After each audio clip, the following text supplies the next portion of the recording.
It's not even safe here. The guardsmen will be coming back. We'll have to push on. I'll go anywhere you say, Chris. Like Robin Hood of old, Chris suddenly found himself called an outlaw. Wanted, dead or alive, the terrible toy maker. Kris Kringle. Well, those posters are not going to do them any good now. Oh, Chris, let me take a good look at it. Pretty grand, eh? It's perfect. Well, since I'm a Kringle, I had to grow one sooner or later. So that's why he has whiskers.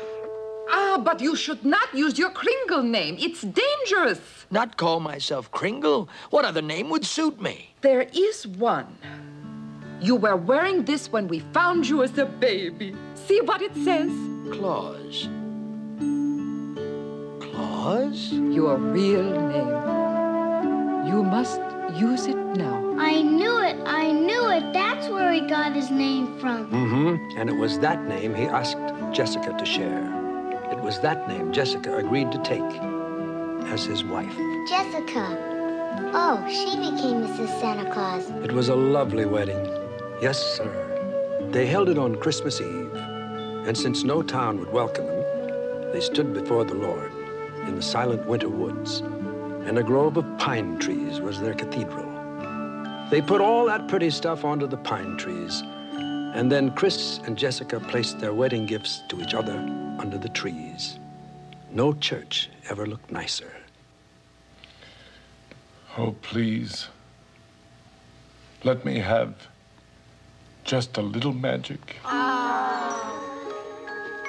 The very first Christmas trees.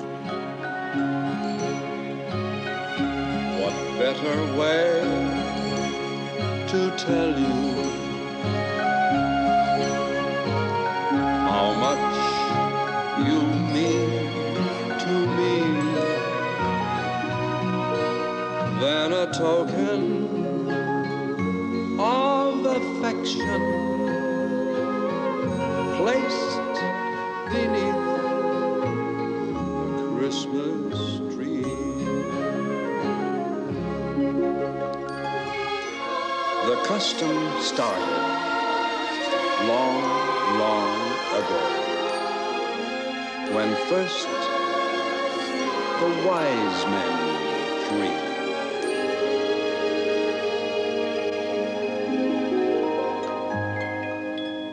gave gifts of love,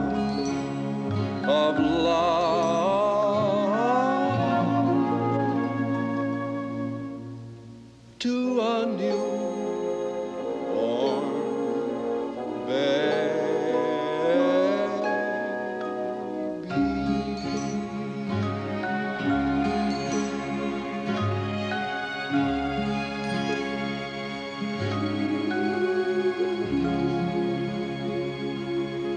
But there was no rest for our little group of outcasts.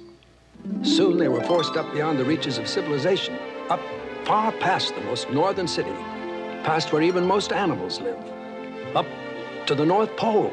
This is it, people. Yes, this is it. We'll build ourselves a nice house. Heck, while we're at it, we'll build ourselves a castle. And the best toy factory in the world. And that's just what they did. And in no time at all, Santa's castle and workshop up at the North Pole. well, as soon as the buildings were built, they settled in and started making toys in earnest. Oh, they needed toys. Because you see, despite everything the Meisterburgers tried, the legend of Kris Kringle, or Claus, as he now was known, just grew and grew. And as the years went by, animals delivered letters by the thousands. Oh, just look at this list. Well, load up the sleigh.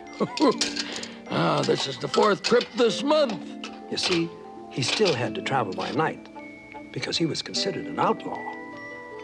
But when did they stop calling him an outlaw? Well, as time went by, that changed. You see, the Meisterburgers, they kind of died off and fell out of power. And by and by, the good people realized how silly the Meisterburger laws were. Well, everybody had a wonderful laugh and then forgot all about him. Yes, sir. The older he got, the more famous he became, and the more folks loved him. He's very good, isn't he? Uh-huh. You bet. Is that why he's called Santa Claus? That's why, honey. That's why. It turned into quite a proposition. I can hardly keep up with the orders. I'm afraid I'm going to have to limit my journeys to one a year. But on which night should I go out? I wonder. It wasn't a hard decision to make. They chose, of course, the holiest night of the year, the night of profound love, which was the perfect night for giving. Christmas Eve? Christmas Eve. And that's how it all started. How goes it, Mr. Winter, please. I've got my magic power working just fine. I can cast up a big freeze. Yes, sir. I think I can guarantee a white Christmas. Wonderful. Then let's be off.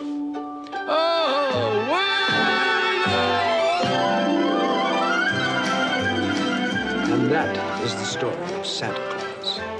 Gee, he's so wonderful. Everybody must love him. Well, most everybody. Oh, he's not considered an outlaw anymore. But there still are some. Bah, humbug. Christmas is a bother. The noise, the crowds. I really wish it were outlawed. How can they talk about Santa Claus when there's so much unhappiness in the world? Poor, misguided folks. They missed the whole point. Lots of unhappiness? Maybe so. But doesn't Santa take a little bit of that unhappiness away? Doesn't a smile on Christmas morning scratch out a tear cried on a Saturday? Not much, maybe. But what would happen if we all tried to be like Santa and learned to give, as only he can give, of ourselves, our talents, our love, and our hearts? Maybe if we could all learn Santa's beautiful lesson, maybe there would finally be peace on earth and goodwill toward man. Hey, it's getting late, and I've got these letters to deliver. And you better be getting home, too. And remember, behave yourselves, because Santa can still look into his magic snowball and see just what you're up to. And now that you know all about him, you can be darn sure that come snow or high water, Santa Claus is coming to town. You better watch out, you better not cry, you better not pout, I'm telling you why. Santa Claus is coming to town.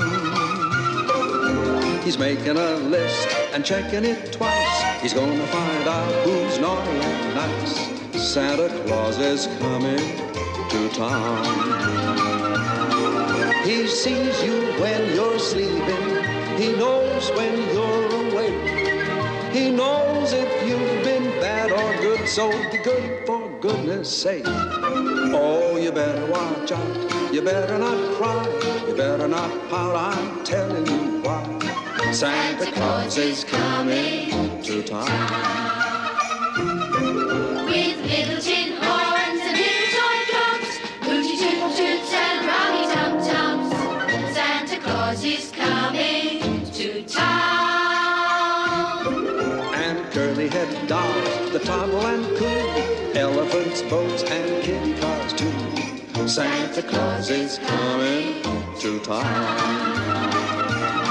The kids in girl and boyland will have a jubilee. They're gonna build a toyland town all around the Christmas tree. So you better watch out, you better not cry, you better not pout, I'm telling you why. Santa Claus is coming, Santa Claus is coming, Santa Claus is coming.